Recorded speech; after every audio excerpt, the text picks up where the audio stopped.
Welcome to Building the Future, hosted by Kevin Horick. With millions of listeners a month, Building the Future has quickly become one of the fastest rising programs, with a focus on interviewing startups, entrepreneurs, investors, CEOs, and more. The radio and TV show airs in 15 markets across the globe, including Silicon Valley. For full showtimes, past episodes, or to sponsor the show, please visit buildingthefutureshow.com.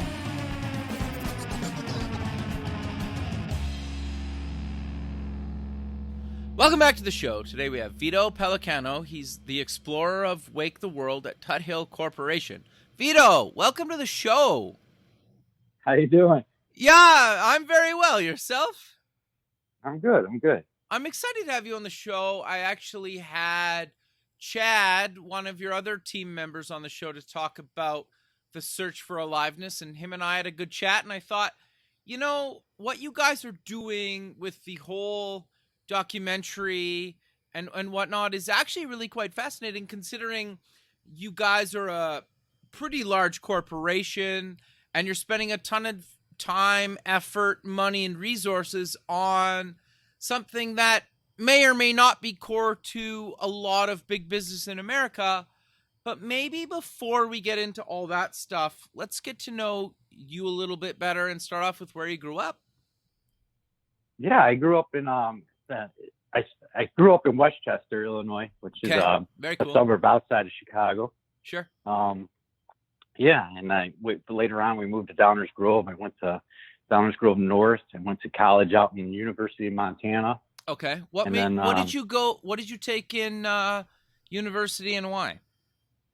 I studied wildlife biology. Okay. Interesting. I love wildlife. I Sure. love the outdoors, all that stuff. And then after that, though, I got a gig out in LA for a little bit, working with some audio and forensics audio and stuff like that. And then after that, and then I moved back to Chicago, and I really loved web. You know, at that time, web design and development were getting bigger and bigger. So I started getting myself involved with that, teaching myself all that stuff.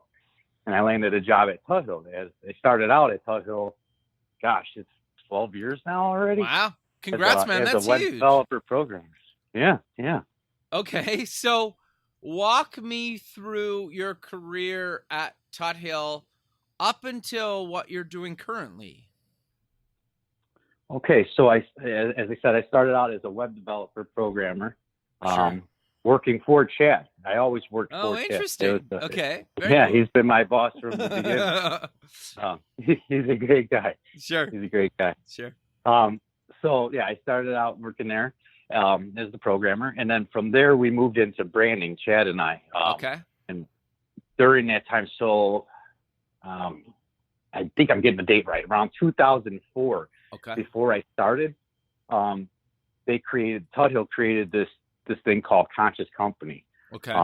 Not to be confused with Conscious Company, the green, going green. It was more about well-being, personal well-being, and stuff like that. Okay. So with that, they kind of rebranded themselves. We were one of my first projects was working on redoing the logo. Okay. With Jay Tuthill and stuff like that. So we got into branding and did this vision, mission, values, brand statement that really showed that we're for people and stuff like that.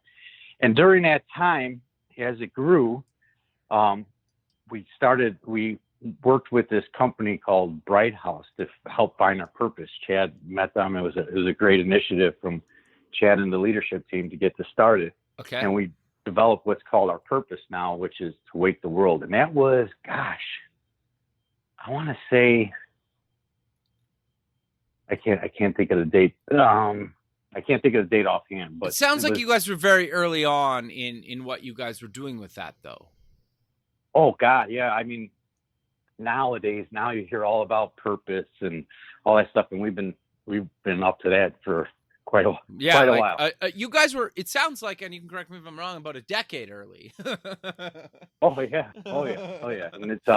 And it's all because of the owner. I mean, Jay Tuthill he's an amazing man. I mean, sure. Oh, go on. No, I was just going to say, like, dive into him and what exactly Tuthill is. So Tuthill is a manufacturing company.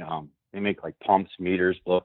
The Okay. best way, every time I talk to people about what does Tuthill make, when people get curious, the best Sure. thing I could do to describe it is if, and you probably will see this after I tell you, if you look on the back of a pickup truck and you see a red pump called fill right, Okay. Tuthill makes that pump. It's a Oh, fuel very cool. transfer pump.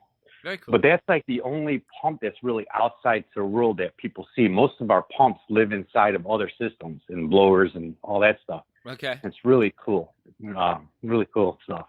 No, very cool. So I'm curious, though, how did the idea come to be to make a series around the search for aliveness? Because let's be honest here, most companies that are making or manufacturing companies would never fund or do something like the search for aliveness.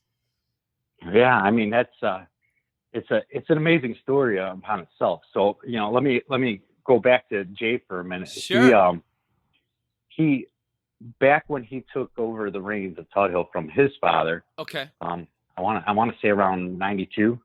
He and I don't know what date he did this thing because I didn't start there yet. But Sure. as the story goes, is he asked his employees to review him. Okay. And when he got the reviews, that's pretty when he got his ballsy. reviews, So he's like I said, he's an amazing man. He's sure. full of heart. So he got this feedback, and he could tell this story so much better than me. No, it's all But good, he got man. this feedback, and he instead of like just putting it aside or anything like that, he went out and and met with a life coach, like a coach, a personal wellness developer. And Sure. he loved so much what it did for him and the awarenesses that it created for him and bettering himself and to be more authentic, and all that stuff, that he opened up his heart and he wanted to share this with the Tuthill employees. Wow. Right?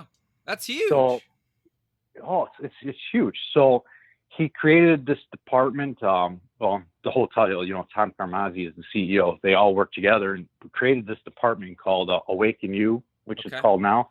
But there was back then it was called Radical Leadership that they worked with the life coach with.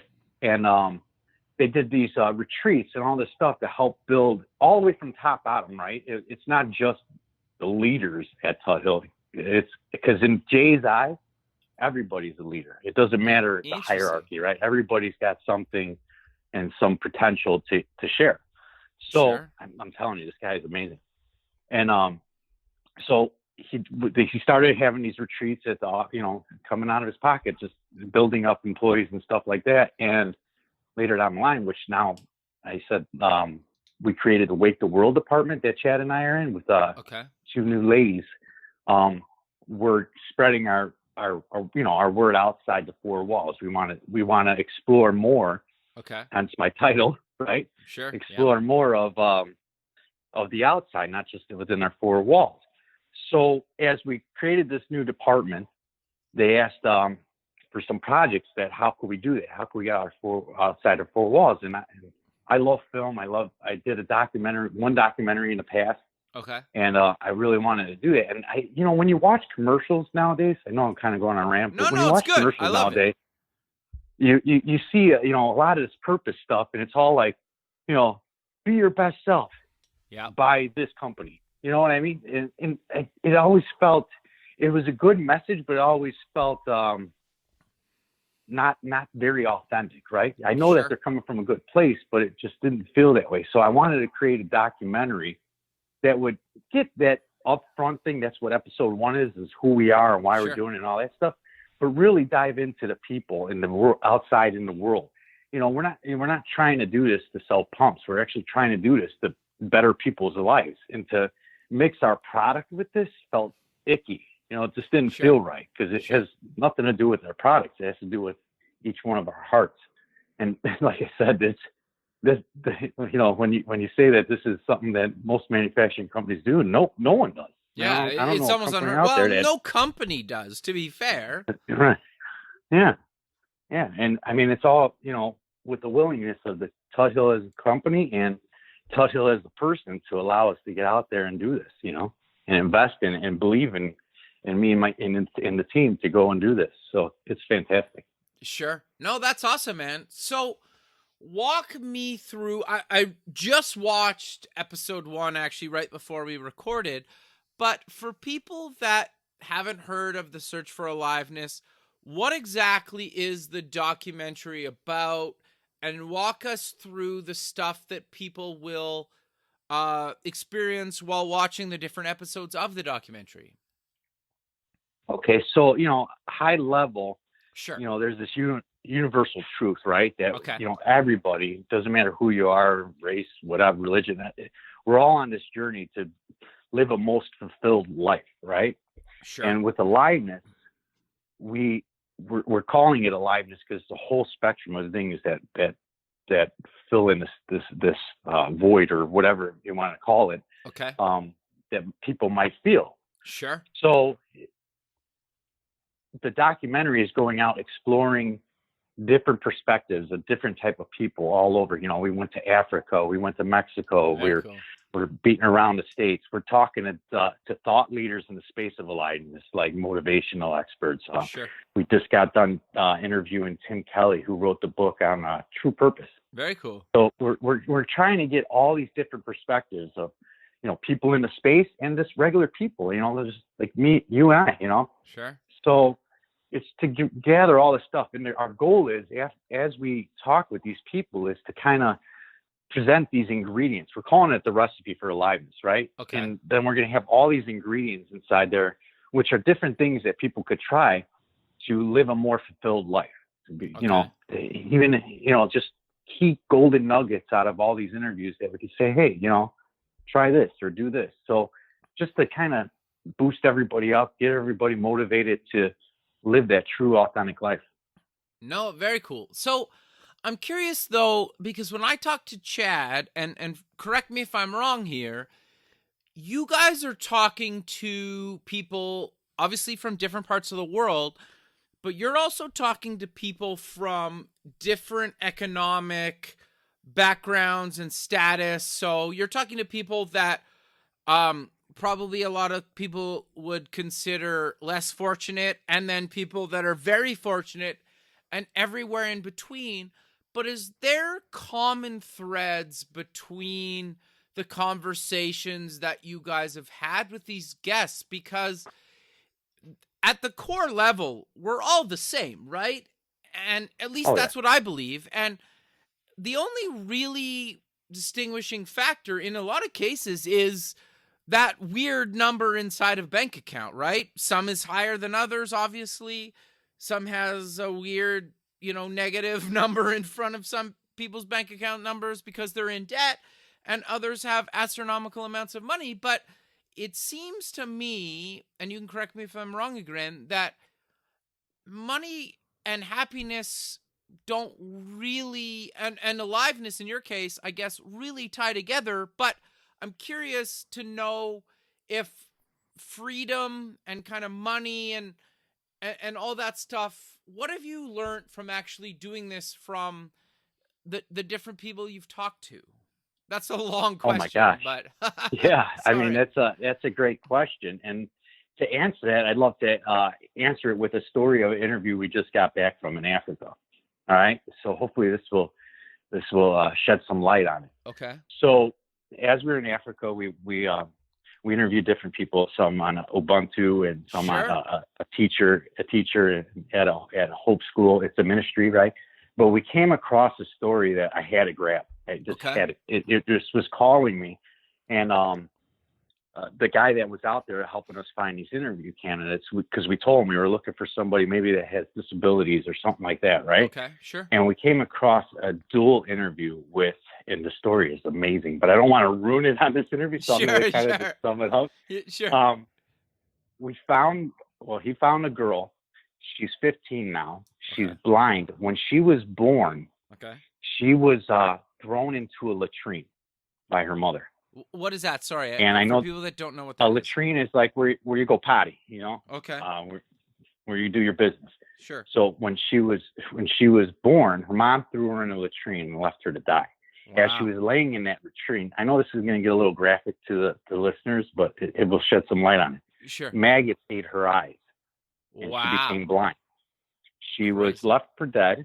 An older lady that came to use the restroom heard the baby in the latrine, called the fire department, all that stuff. So fast forward ahead, she's a happy little girl, and they have nothing. They're very, very poor. I mean, you think of a small bedroom, that's Sure. her whole house.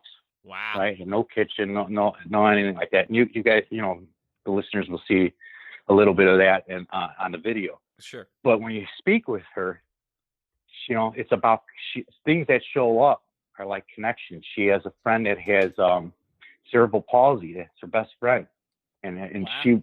she has a great story on her own that worked herself up with the help of her mother and the community to get her educated and stuff like that. Wow. And she loves listening to that and listening to stories and stuff like that. But when you listen to this girl and you listen to her aliveness, her aliveness shows up as singing, as she loves telling stories. She is inspired to want to learn how to read and write and do it. And there's all this stuff that has nothing to do with money. I mean, there needs to be money for her in order to do that kind of stuff. Sure. But it's not down on her at all. And it's amazing girl, amazing interview. It was something that was doubtful up front because of the negative, negativity surrounding her story. But I'm so glad that we were able to capture it, and now we'll be able to share it with you guys. Yeah.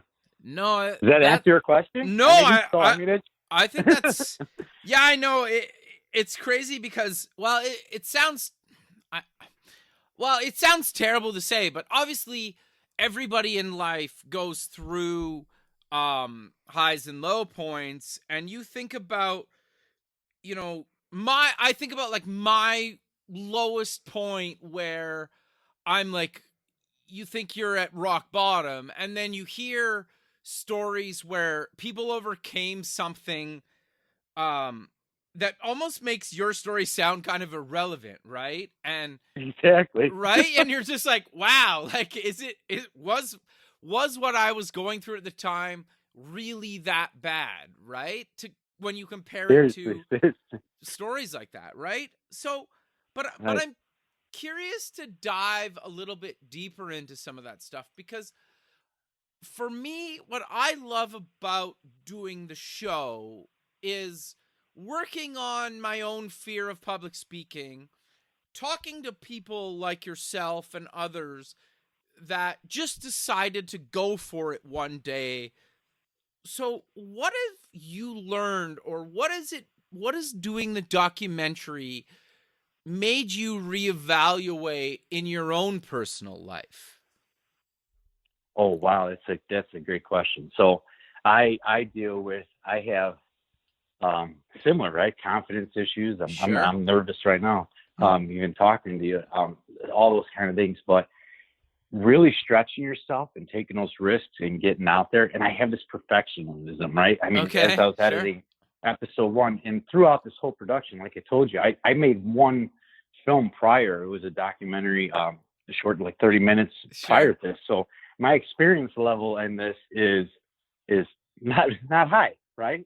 But I have to put myself out there and take these risks and let go of some of these perfectionism, and I got great feedback from Jay Tuthill and Chad about letting go of that. There's a difference between perfection and excellence, right? And I just do the best I can, get it out there, and hope that message comes across clearly to people. And that's the biggest thing. So, through this whole thing, I mean, the amount of emotions that I went through just creating this and getting this thing together, and the confidence level within myself that I needed to have has taught me so much so far. I mean, and we're just getting started. So, I mean, the learnings I'm going to get out of this whole thing is going to be ridiculous. But with that, can I real quick just bounce back, because you said something that was really key. And when you said aliveness, most people think of aliveness equals happiness, right? Sure. That's what you said? Yeah. Well, and that's one of the things that we're exploring, is this whole realm of human emotions. Okay. And the team that came up with this, I don't know if you want to call it framework, methodology of aliveness or whatever. Yeah. They came up with 5 key characteristics that we're exploring to see if there's anything new that comes out or Okay. dive deeper in each of them. Sure. And let me just go through each one of them. Of course, sure. The 5 are purpose, right? What do you Okay. want in life? Or what do you want to do in life? Connection with people, connection with nature, energy. That could be what you eat, or that could be your motivation. That could be all sorts of things, right? Yep. What's the other one? Present engaged, right? Being present and engaged, being in the moment, like right now, not me surfing the web as I'm talking to you, just being real present in the moment. And then there's that thing I wanted to talk about, which is the full range of emotions. We're using this acronym called SASHAY. Okay. And it stands for sad, angry, scared, happy, excited, tender. But what it does is it's really encompassing all the emotions that we have, right? Sure. And happy is just one of them. Yep. And through this Awaken You team, that's exploring this stuff, they're saying, no, I mean, you could find aliveness grieving. You could find aliveness, in your sad moments, in your tender moments, and all sorts of different moments in your life. Sure. And what most people do is, that bad, icky feelings, people kind of numb those, with whatever way they can. Could be, just totally ignoring it. And, you ever hear that story? I work hard so I don't have to sit there and think, or people that even go to the right, or people that go even to the extreme of drugs or things like that to numb themselves from those emotions. But really living into those and diving deep into those emotions are very important to aliveness too.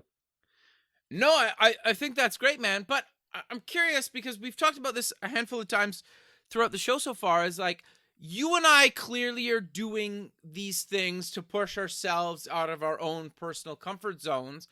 But for people that are still struggling with that, you and I a few years ago, what made you actually decide to just start and go for it one day?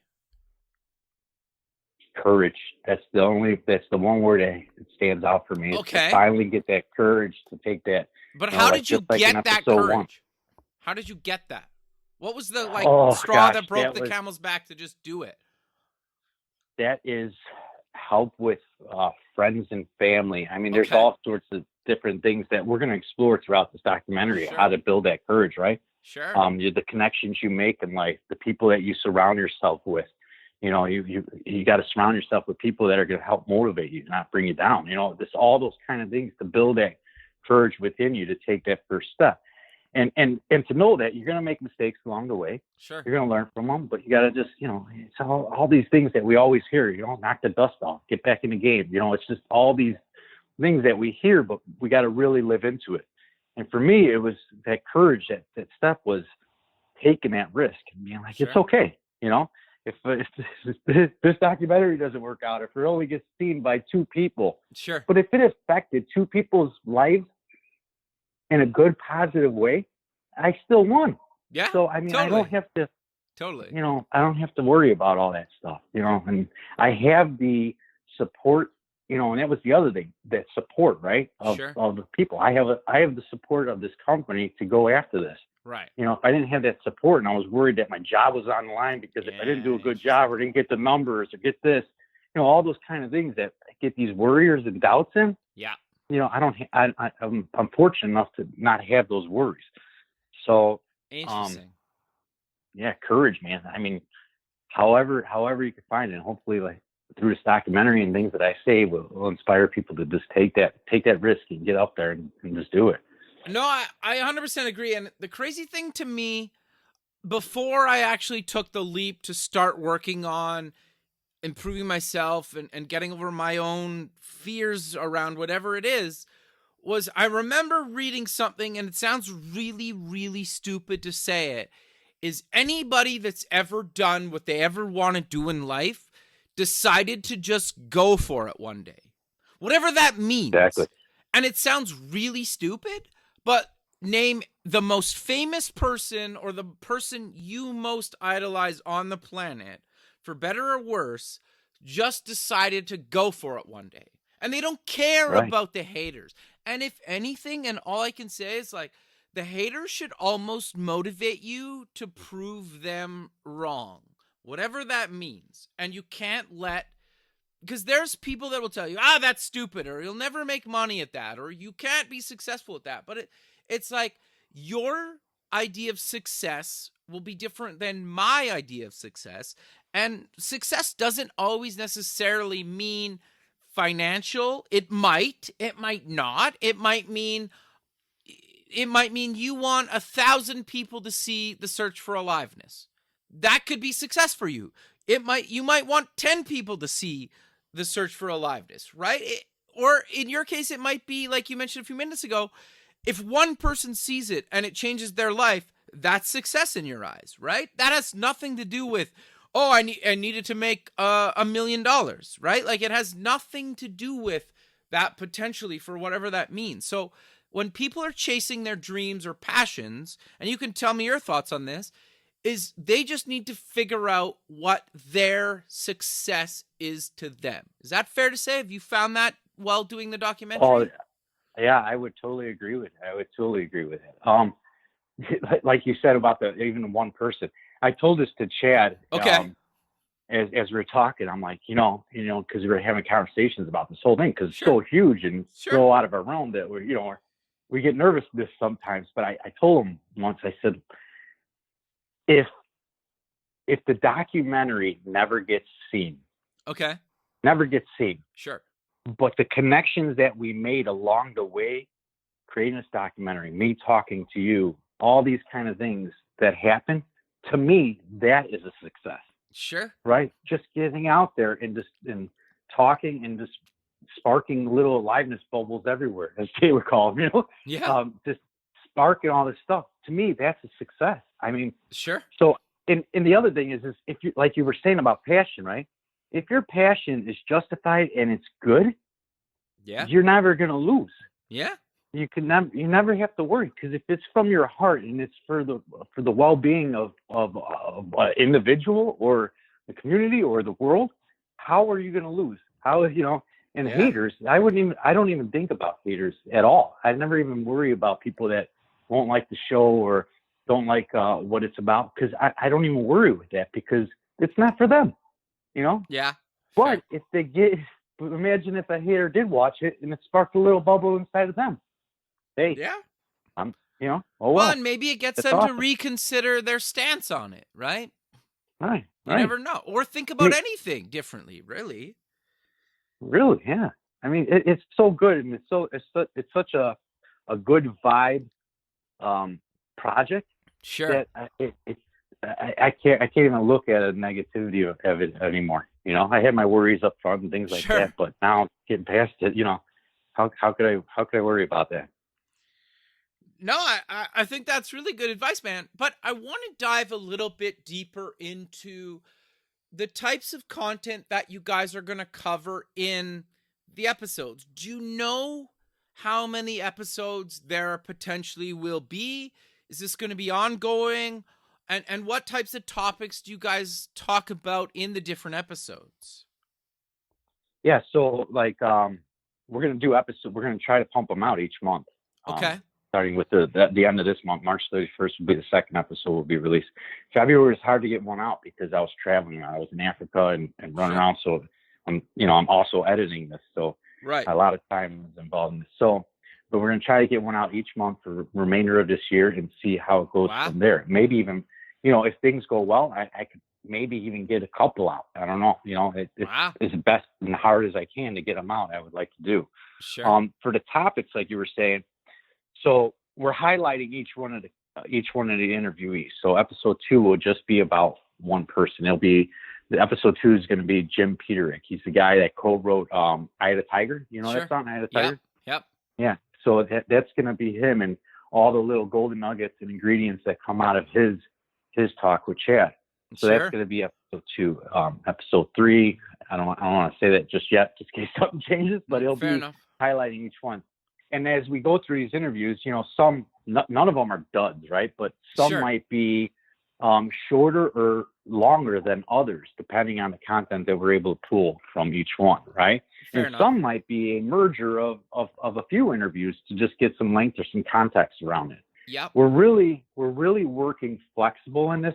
When I first created this idea and came up with the concept, I had these episodes all laid out. Like, I want to cover this, and this. Sure. But what we found along the way, because we're not doing this the typical right way of creating a documentary where you film the whole thing and come back in the dark room and start editing. We're doing it as we go. Sure. We have to be flexible, and we're finding that it's okay because we're still going to cover all the points that came out of that original concept. It's just going to show up differently. So, let go of looking good, right? Let go of that and just have the courage and do that. So that's where we're at. No, that's interesting. And I think the other thing too is, and I would say this about the show, is depending on the person's age and how much experience they have in life and or an industry, obviously dictates how much content you can put in an episode, right? Because in your case, somebody that's maybe in their teenage years may or may not be able to fill a full episode, right? But somebody that's, been around maybe in their 40s or 50s obviously could probably fill a lot more content just because they have a lot more life experience and things to talk about. And I'm not saying one's better or worse than the other. It's just the reality of things. Have you found that? We haven't had. We had a couple teenagers where we talked to, and some young kids. As we were in Mexico and Africa and stuff like that, we did some exercises around aliveness, and we found some core things that came out of it. A lot of the kids went to passion versus purpose, right? Okay. Passion is what you enjoy doing. Purpose is that really Tim will say it better, but that community working with another, helping somebody else out is what purpose usually comes out of. They're not jaded yet, right? No, I like soccer. I like fishing. I like they'll say things like that, and music, all sorts of things. But, there is key moments that even me as an adult learn from these children that we talk to, right? Just seeing how they interact with each other, things like that. So there's still quite a lot of learning in between it. And you're right. Some might be shorter. Some of these episodes or some of these things might not even make it to an episode, but might be a vignette on our Facebook page, right? Gotcha. So what we're doing is our distribution, because we're not on Netflix or Hulu or anything like that. God, I wish maybe they'll see it and want to get season 2 out there. Maybe one day. But maybe one day. But I'm not even going to worry about that. Sure. But how we're distributing it is through Facebook and YouTube.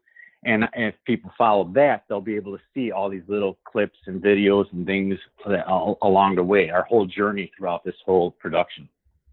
Sure. No, I think that's great, man. It's interesting, right? Because you're right. You can get a really interesting perspective from people sometimes a lot younger than you, and just because it sounds bad, but like they're not jaded yet. And I don't necessarily mean that in a bad sense, but no, I get it. Yeah. They just see things. They don't see the weird red tape in an industry because they haven't worked in that industry. They're just like, well, that doesn't make sense because of this. And then you start having the conversation like, well, it's because of this, this, and this. But if you step back and you actually think about their comment, you're a lot of times you're very much like, yeah, you're right. And I can't believe I've never thought of it like that, right? Have you had those moments? Oh, yeah. Yeah, I mean, sorry to interrupt. No, it's great. Keep going. Oh, so you were saying, have I seen that through the kids and the people that I've interviewed so far? That we've interviewed? Yeah. Yeah, I mean, there's, let's see, what would be a good one? A good one. Well, it was with kids, like you said, a lot of it came back to passion. Okay. But when you see their passion behind it, the passion could lead to their purpose, right? Sure. Interesting. Whatever that might be. But seeing that innocence in the kids' eyes and just living in the moment, right? Whatever that might be. I mean, gosh, going back into Africa stood out to me quite a bit. I can imagine. These kids, they have they have close to nothing, and they don't have Yeah. TV. They don't have all those distractions that we have nowadays, right?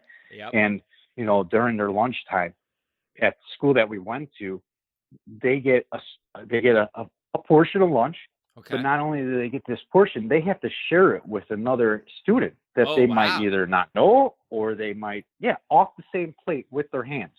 Wow. Right. I didn't know that at So all. look at that. Think of the building of a person right there. You're sharing a plate of food with somebody every day for lunch as a child. Wow. You're person to person interaction. You don't get that in these schools where you could go sit at another table or be alone. You have to be with someone and go through it. So, I mean, just learning visually, watching these kids without them even having to speak, we're getting a ton of lessons, lessons in life. Yeah. Wow. That's actually got to be quite fascinating. Is there any other things that you've noticed that we take for granted in North America? Oh, wow. All right. So, let me think of all right. So creativity pops up, right? Oop, that was my laptop. I apologize. No problem. Creativity pops up. Okay. And so, you, I don't know about you personally. I think you're very creative because of what you're up to. But there's a lot of people out there that might not call themselves creative because they look at creativity as art form, right? Sure. Yep. But if you look at a customer support representative, Yep. right, someone that's answering phones or getting on there, that individual has to be creative. They have to create what they're going to say in a perfect way that's going to spark support back from the individual on the other line. They have to be really creative in their mind to get their message across. So everybody has creativity, and it's one thing that really popped out throughout this whole thing is this whole creation of what you want in life, and creation on your job, creation in everything. So when I was talking to you about those 5 points, and this is something that I'd love to go back to at some point with the AU team and see where creativity falls in, because as I see it, it falls into connection, it falls into purpose, it falls into present engagement. It touches all these different things. And I'm wondering, is that if you look at aliveness in the middle of the circle and then you got the 5 around it, does creativity then wrap around all those 5? You see what I mean? Yeah, so totally. There's some real cool things that are popping out. And that's why we're out exploring this, to see what all these little things pop out as we go through this process. Well, and the thing that I've always found fascinating about creativity, and you can tell me your thoughts on this, is I think everybody's creative.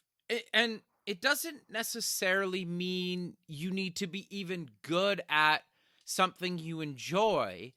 But if you enjoy something that relieves stress, or you can just kind of mellow out and you can just have a good time and forget about all of the good and bad in your life and just enjoy the moment for 30 minutes or an hour. And I'll give you the perfect example for me is, I haven't done it in a long time and I should, is just like oil painting on canvas. I'm a terrible painter. Like, I will not show anybody anything I've ever painted because it's awful in my opinion, but it doesn't matter.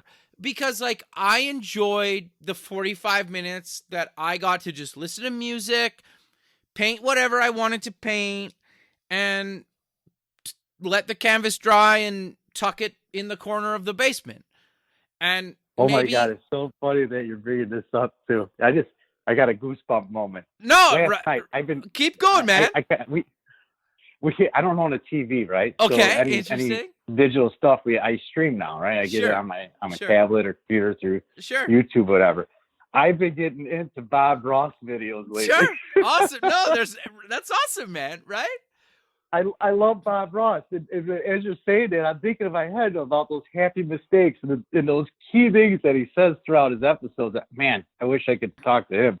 All those key things that he brings up, and there is no mistakes, and he talks about the imperfections and all these kind of things that you're talking and describing. You should have the courage to put your artwork out there. Just put it out there. Yeah, you're right. I should, right? The other thing, too, that's interesting about that is my day job, I work on the design side at a startup. And it's interesting because some of the best stuff that I've ever come up with happened by, you miss mouse click or you drag the wrong layer by accident, and you're like, oh, that's actually really cool. Let's go with that. And Right? like, yeah, and it's those like happy accidents that he talks about. Well, he used to talk about all the time, right? And Right. and like the fear of that, or that's actually really quite fascinating. It's interesting that tied to something personally for you, but I think the thing is, and what I'm trying to get by having you and Chad on the show is people just need to go for whatever they've been trying to think about going for a period of time, right? And I'm just tired of people not going for it, because now that I've been going for it myself for the last few years, it feels so much better and relief that I'm doing it. I'm not doing it as great as I would like to do it, but that doesn't matter. And just accepting the fact that it's going to be 60%, 80% of what I want it to be is better than 0% of not going for it. You know what I'm getting at? Yeah, and it sounds like you're following your purpose. You know, your purpose and passion tie together, and it sounds like you're following it, and that's super key. And look at both you and I. I'm not a millionaire. Neither am I. Trust me. If somebody hears my story, sure, they're gonna be like, "Oh, I can never do it. It's unattainable to me because I can't." Well, I'm telling you, I'm not nobody. I'm somebody. But you know what I mean? I'm just a regular person, just going for it, like you said, just doing it. You know, like Nike plug right there. Just do it. Just get put it out there and see what happens. And if you love what you do, it won't matter to anybody else but you. You know. Yeah. And the people that it's going to matter to is the people that you want involved and want you surrounded by. You know. 100% agree, man. I think that's really great. But we're kind of coming to the end of the show, so let's close with mentioning where people can get more information about Tuthill and the Search for Aliveness.